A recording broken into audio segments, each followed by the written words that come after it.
Welcome to the Real Estate Espresso Podcast, your morning shot of what's new in the world of real estate investing. I'm your host, Victor Monash. This is the weekend edition where we interview notable people from the world of real estate investing. Today is no exception. We have a great guest all the way from Orem, Utah. Welcome to the show, Melanie Finnegan. Hi, thanks, Victor. I appreciate being on here. Great to have you here. So, Melanie, you've been in this real estate game for more than a decade, but you're in a very particular specialty. Why don't you give us a little bit of your backstory and how you got to this point in your journey? Yes, absolutely. Thank you. I do tax lien investing. How I got involved with it is about 10, 11 years ago. I was just looking for a job and accidentally landed on something that was going to be an opportunity of a lifetime. I went in to apply as a marketing customer service person and ended up, they said, no, you need to do portfolio management in tax liens. And I said, what? I just didn't know. But as I grew and knew more about it, just being up around real estate in my family, it was something that captured me. And then I just needed to maintain asset status in the client's eyes. And so I became an industry expert, became certified. And I tell you, my weekends were full of study, not play. That's for sure. I love that. Now, when we talk about tax liens, that can mean a full spectrum of things, everything from large commercial properties down to $5,000 tax liens on very inexpensive houses in the urban core. What's your specialty? I love land. So buy land, they're not making more of it, right? Just something that I have always been fascinated with is just raw land. I love commercial. I know there's a lot there. Raw land doesn't have emotion attached to it. If there is a foreclosure and my client gets that, the dirt doesn't change, whereas a structure may change and may have more heartache and headache and monetary headache. So I focus personally on land that we get the tax liens on, because typically it's developers that own those and they pay their bills. And if we don't, we have a great piece of property that's in our portfolio, whether we have it in our self-directed IRA or we have it to turn around and flip it. It's something that's an asset to us. Land is one of those things that, depending on the economic cycle, it can be either in tremendous amount of demand or not in demand. For example, at the bottom of the cycle last time around, you could buy land literally for pennies on the dollar, and that's why I'm sure so many properties did go into foreclosure, did go into tax arrears and so on, because, of course, land doesn't cash flow. At least most of it doesn't unless you turn it into a parking lot. And so many of these properties would fall into financial distress. You're absolutely right. In fact, I just sold 130 deeds from my clients that went back and foreclosed on properties from the 2008 crash, right, from when that happened. And so we had a ton of properties where developers went under, things like that.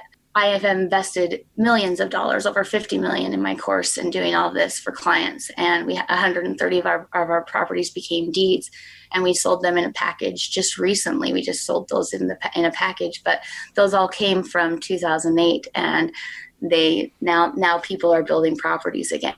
So what is your strategy for acquiring these properties? Are you going to the courthouse steps? How are you getting them? No, so the certificates that we purchase, I am a certified tax lien professional. And so what that does is it enables me to buy on the secondary market. So if your listeners are aware of tax liens and property taxes and how those auctions work, the competition is fierce and it's monopolized by institutions. Regular people can't just walk in and get a pocket full of certificates that earn that high interest. It's these institutions and these deep pockets that monopolize the industry. And so I wanted to shake it up a little bit, and I decided to go in there and have my brokers. I learned about the process, and I have brokers that go and shop for me, and I buy in bulk and turn around and what that enables me to do is invest regular people into property tax liens. When we talk about investment, one of the big questions that comes up is that particular investment classified as a security? Meaning, is it going to be governed by the Securities and Exchange Commission or the local state level securities regulator? And one of the principal tests for that is there a passive investment component to it? Now, it's different than owning an asset outright, but if there's a passive quality to it that might be governed by the SEC, how do you navigate those rules? So I am not governed. I wish we were regulated. I wouldn't mind the hoops that we'd have to jump through. I like anything that keeps us honest. And so it's not a regulated investment. I've had the same client base for over 10 years, plus I'm adding new clients daily. That's what we're doing. We are setting up a fund, however. So we are setting up our fund, and we're going to make sure that there's the regulations in place in that order. The yield's going to be a little bit less, but it's that passive income that everybody's looking for. That's fantastic. So what would you say is the average size, if there ever is an average, for one of these properties that's going into foreclosure? There's not an average. Property taxes are based off of our assessed value of a property. So if you have an undeveloped parcel, a parcel in an undeveloped area, it's obviously going to be assessed significantly lower. If we get land, I buy and hold. I was taught that at a very young age from my grandparents, that you buy and hold onto it and let it sit there and, build value and things like that. I wish I could say, oh, $1,000, $10,000, but I can't. It's just all over the place. One of the things we do as land developers, it's a portion of what we do, is we take land and we focus on getting it entitled to its highest and best use. And that's where you get the 10x multiplier on a piece of land. So, for example, if you have a piece of land that might have been zoned rural or agricultural, if you can get that designated for development, now instead of $4,000 an acre, you might be looking at, I don't know, $150,000, $200,000, $500,000 an acre. Exactly what we do. Yep. Okay, so you are not just buying tax liens, you're also forcing appreciation. You're creating value by taking property through the entitlement process. That's my focus and goal, yes. So I look at each property with those types of, like when I'm vetting, so I vet each lien based off of an algorithm that's created and things. And my numbers, I read data. I don't look at property. I'm a data analysis. I run all that, or analyst, and I just run data. And if the numbers tell me to look further, I look further. If there's something that we can, there were some that we had to engineer. There were some properties that we had to engineer. I knew it could happen because of the location and the water that it was on. Had to bring in engineering and things like that, but we were prepared for that, and we submitted that to the county and actually got that. That's fantastic. Yeah. So you're buying land for pennies on the dollar. You're buying it distressed. You're buying it for its as-is value.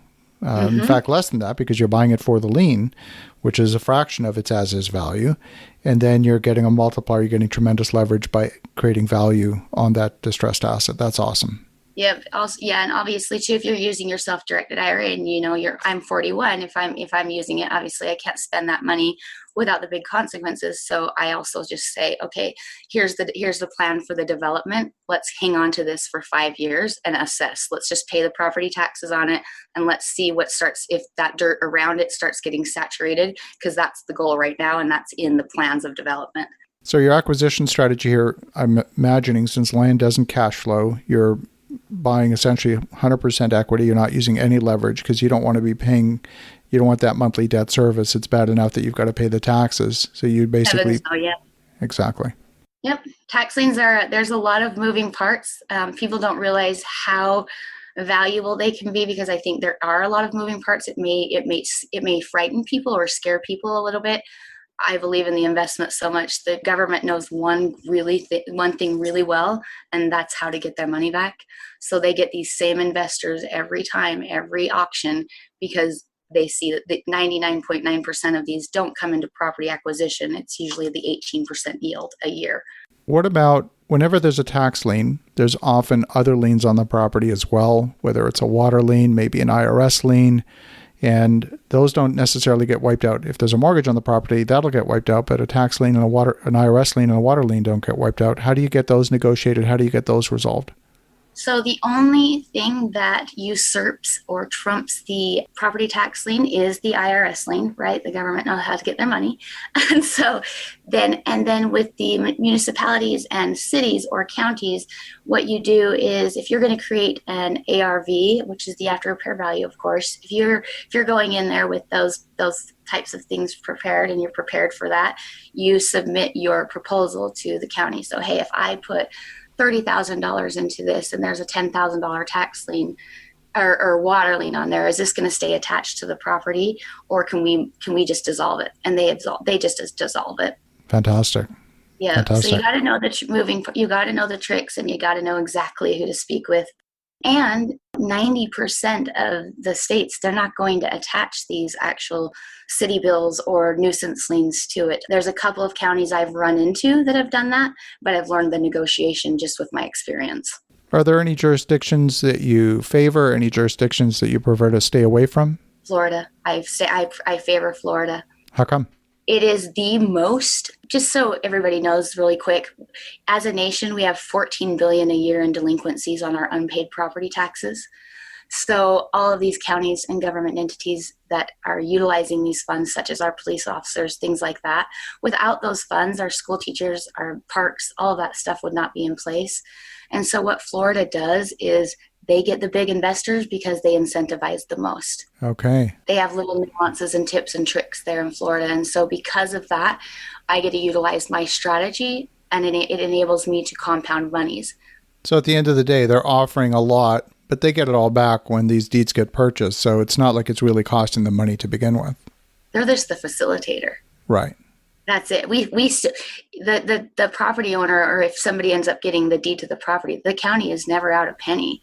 That property owner or the new property owner, such as the tax lien investor, if they did that, they're the ones that pays the fees, the county fees, the clerk filing fees, anything. The county just truly facilitates it on our dollar. I love that. Yeah, and they need our money. Well, Melanie, if folks want to learn more, if they want to get in touch, what's the best way? So we have two websites. So there's a video that I'd love you guys to go to, and that's at taxlienprocess.com. That's something where you're going to go into, that's going to be, I've had nothing but positive feedback. One of my employees, Howard, put that video together, that one. And then we have just our regular website, my business website, which is taxlienwealthsolutions.com. We have like 30,000 followers on Facebook. You can reach out to me there. I don't engage. I don't know how. I need to be more active on my Facebook, but I would go to either of the websites. You'll get all of our information there. Fantastic. Well, Melanie, fascinating story. We've not spent a lot of time on tax liens on the show, and I love your angle on it. It makes a lot of sense. And so for the listeners at home, definitely reach out to Melanie. Check out Melanie's video at taxlienprocess.com and check out our website at taxlienwealthsolutions.com. And so thank you very much, Melanie. And for the listeners at home, have an awesome rest of your weekend. Go make some great things happen. We'll talk to you again tomorrow.